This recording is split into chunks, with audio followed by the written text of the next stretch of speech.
I'm Father Luke Hansen, a special correspondent for America Media, here in Rome covering the Synod of Bishops for the Pan-Amazonian region. And joining me today is one of the members of the Synod, Bishop Robert Flock, who's serving in Bolivia. He was ordained in the Diocese of La Crosse, Wisconsin, but he's been in Bolivia for 31 years. Thank you for joining us today. Thank you for having me. Now, for the last 2 years, you've been a bishop of the Diocese of San Ignacio de Velasco.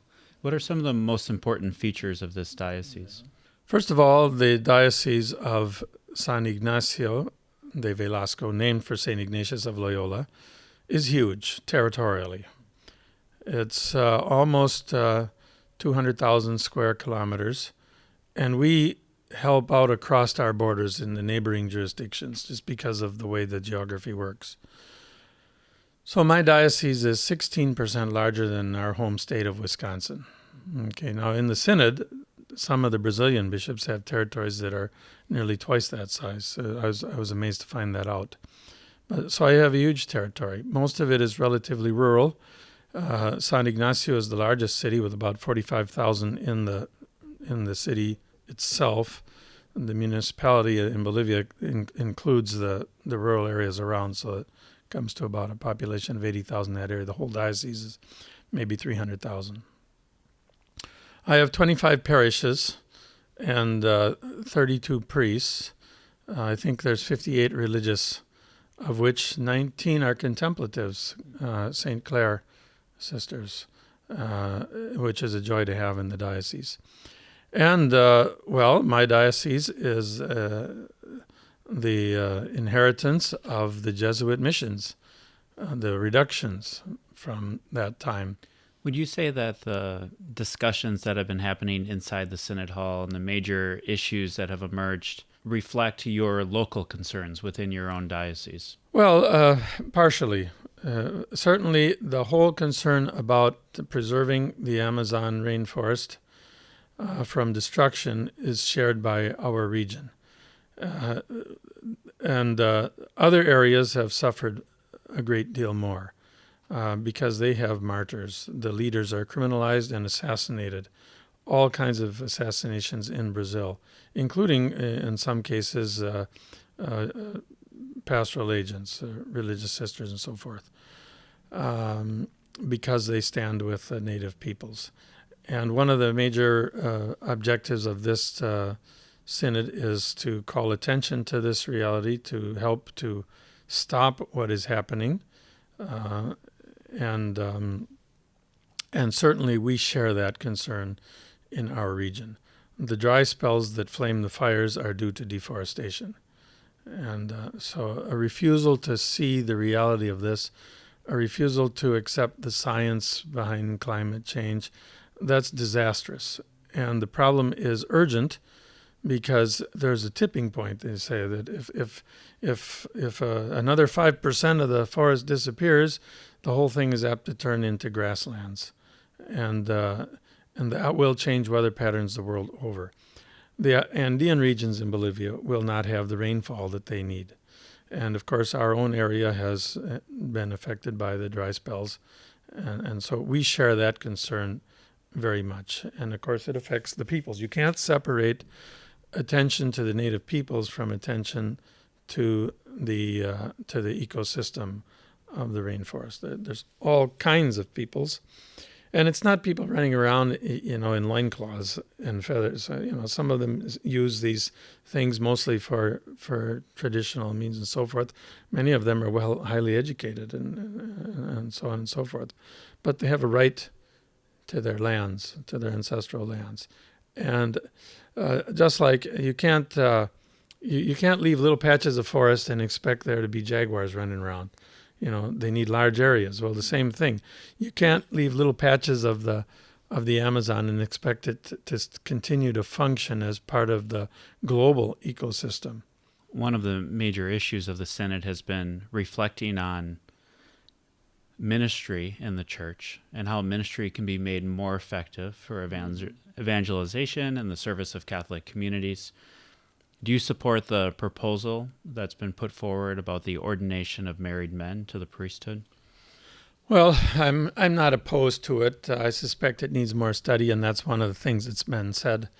Uh, and oftentimes it's talked about. They say "viri probati," and the connotation is old men. Probati means proven virtue. People who are of proven virtue. I'm not sure. I would like to promote the permanent diaconate in the first place, and that's also been said during the synod. But for me, it's a difficulty. I have in my communities, in the rural communities, we have what we call religious leaders. You could say catechists, but they lead a word service on the Sundays and so on and so forth. But I have a tremendous difficulty providing quality formation if I want to ordain these people deacons, and giving them a permanent ministry and an ordained ministry in the church. And so if I'm going to do that with married priests, it's the same problem. I don't want to just ordain people so that they can say masses without giving them proper formation. And the people who are promoting this talk about the need that they should have the proper formation, and the church should lay out all the guidelines and so on and so forth for selection and ordination in such cases. So I'm not opposed to it, but I see difficulties in it. If I'm spread out in this huge territory, and some of my parishes have 30 communities, and some of the other bishops have talked about having 60 or 100 communities, and some of them are a few hundred miles away, and you don't have decent roads to get to them. Simply getting around is a huge challenge. And what they're asking the church is not to get around, but to be there, to go from a pastoral a ministry of visiting to a permanent presence.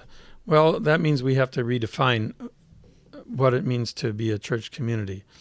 It means that the lay people have to take a greater role, because if it's going to depend on a priest in every community, it's just not going to happen. Would you say that the synod has been a place of discernment?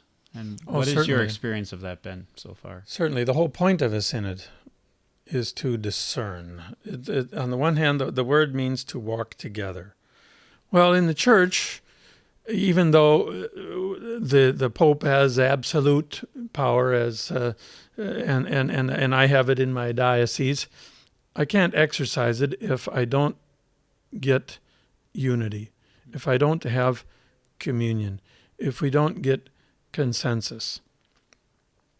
So the whole process of a synod is to discern together and later to act together, to walk together. So we walk together both in the process of sharing what do we believe is the path to be taken.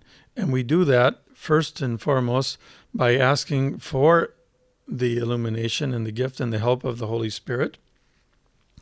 We do it in continuity and in logical coherence with our tradition, with our faith, with our theology. We don't step way outside the bounds. So the process is always incremental. And we do it by listening to one another. So what has the Holy Father asked us to do, and has asked the whole church to do, and is asking the whole church to do? Listen to the people of the Amazon. Listen to the church in the Amazon. It has something to say and has something to contribute, not just for solving our problems in our little corner of the world, but in how the church has to be church in the world over. The last question I'd like to ask you is about your unique position where you were raised in Wisconsin, and then for the last 31 years you've been in Bolivia. What is the relevance of this synod to American Catholics and Americans from your perspective? First of all, the question of the planet and the ecology. If the rainforest goes, it's going to affect the world over.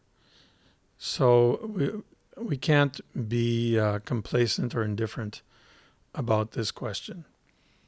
And the world needs to wake up, and that's an urgent question. And in the United States, well, we like our comfortable lifestyles. And our comfortable lifestyles depend on the resources that are being pulled from areas like the rainforest, which for centuries were ignored, but now are seen as the great opportunity. But the gold that's being mined is poisoning our rivers. The trees that are being cut down are not being replaced. The animals that are disappearing, the ecosystem is not going to be the same, and the rains of the rainforest may disappear.